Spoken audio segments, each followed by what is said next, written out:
Que la paix du Seigneur soit avec vous partout où vous trouvez. Ici, c'est votre bien-aimé Paul Ariel.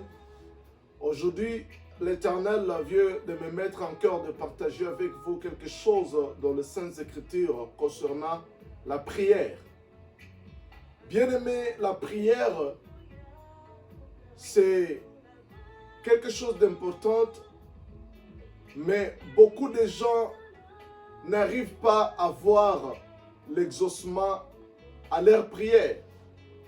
Et aujourd'hui, je veux que nous puissions méditer sur comment faire que notre prière soit exaucée.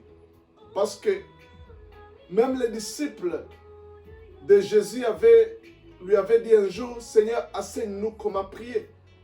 Parce que beaucoup de gens arrivent à ne pas bien prier, ils prient mal. Au lieu de faire la prière, il faut de lamentation. Ils se lamentent. Ce sont des complaintes devant la présence de Dieu au lieu de prier.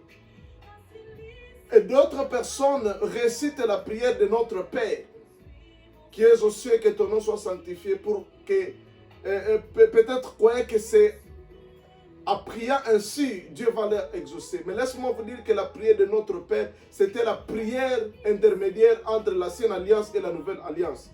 Dans cette prière-là, il n'y avait pas le nom de Jésus, parce que la Bible dit que nous devons prier au nom de Jésus. Alors, dans cette prière de notre Père, il n'y a pas le nom de Jésus. C'est une prière qui a eu son effet, qui devait être pratiquée dans une période.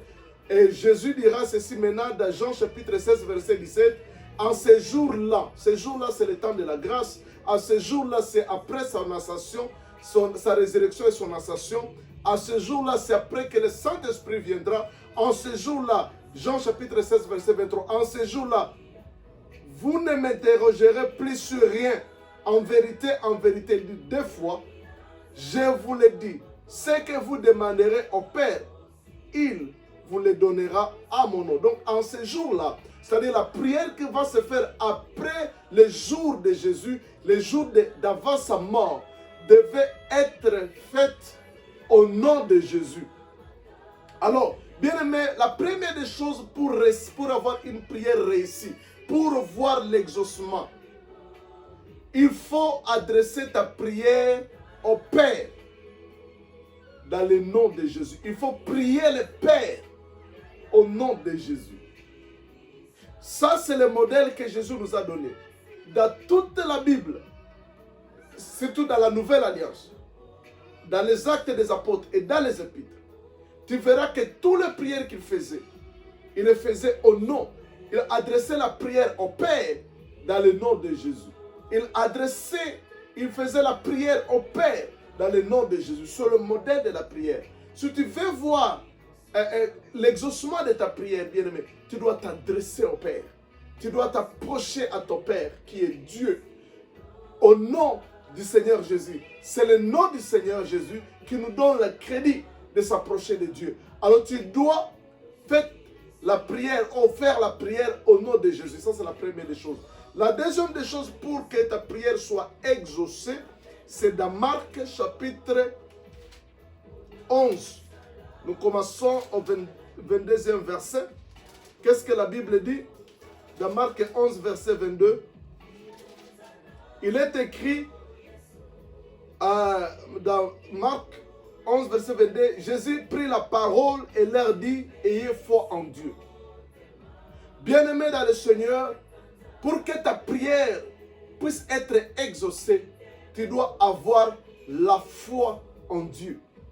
Et il continue en disant ceci, je vous le dis en vérité, si quelqu'un dit à cette montagne, ôte-toi de là et jette-toi dans la mer, s'il ne doute point à son cœur, mais croit que ce qu'il dit arrive, il le verra s'accomplir. C'est pourquoi je vous le dis, tout ce que vous demanderez en priant, croyez que vous l'avez reçu et vous le verrez s'accomplir. C'est-à-dire le deuxième moyen pour que ta prière soit accomplie ou soit exaucée, tu dois croire après avoir demandé. Si tu crois, la Bible dit, c'est pourquoi je vous dis, tout ce que vous demanderez en prière, croyez. Nous devons croire. Bien-aimés dans le Seigneur, beaucoup de gens prient, mais ils ne croient pas dans ce qu'ils demandent. Ils prient, mais il y a beaucoup de doutes. Donc tu vois quelqu'un prier, mais il ne croit pas dans son cœur. Parce que cette croyance, ça doit être dans le cœur. Tu dois être convaincu dans ton cœur que réellement ce que je demande, Dieu le fera. Bien-aimé, en dépit des situations, en dépit de tout ce que tu peux voir autour de toi, mais crois. La Bible dit qu'Abraham, il a crié à Dieu et cela lui fit imputer en justice. C'est-à-dire, Abraham, il a crié à Dieu malgré le temps et les circonstances. La Bible dit dans Romains chapitre 4, il y a quelque chose de très important là-bas. La Bible dit ceci concernant Abraham. Espérant contre toute espérance, il crie et devait le père d'un grand nombre de nations, selon ce qui lui avait été dit, telle sera ta postérité. La Bible dit qu'Abraham a cru contre toute espérance. Il a crié à ce qu'on ne peut pas espérer. Parce qu'il était déjà âgé de 100 ans et sa femme était âgée de 92 ans et elle n'était plus en état d'avoir les enfants. Mais Abraham a cru. Il a crié à la promesse de Dieu et la Bible dit cela lui fit imputer à justice. Et sans faiblir dans la foi, il ne considérait point que son cœur était déjà usé puisqu'il avait près de 100 ans et que sa femme n'était pas en état d'avoir des enfants. Il ne douta point par incrédulité au sujet de la promesse de Dieu, mais il fut fortifié par la foi, donnant gloire à Dieu et a la pleine conviction que ce qu'il promet, il peut aussi l'accomplir. Abraham a crié et cela lui fait accorder. Bien-aimé dans le Seigneur, la première des choses, adresse la prière au Père au nom de Jésus. Deuxième des choses, il faut croire que ce que tu demandes, il te sera fait. Il faut croire à dépit des circonstances. Parce que les circonstances nous font douter.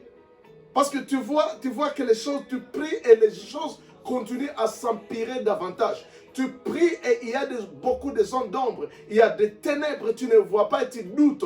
Souviens-toi, quand Pierre marchait sur les eaux et quand il croyait à la parole de Jésus, il a crié à sa parole, il a marché, il a fait selon ce que Jésus lui a demandé et il a commencé à marcher sur les eaux, sur la parole de Jésus. Bien aimé, à ce temps-là, il ne pouvait pas chavirer. Mais quand il a ôté ses yeux sur Jésus, il a cessé de croire à la parole de Jésus qui lui a demandé, viens, qui lui a dit de venir. Il a commencé à chavirer. Bien aimé, il faut croire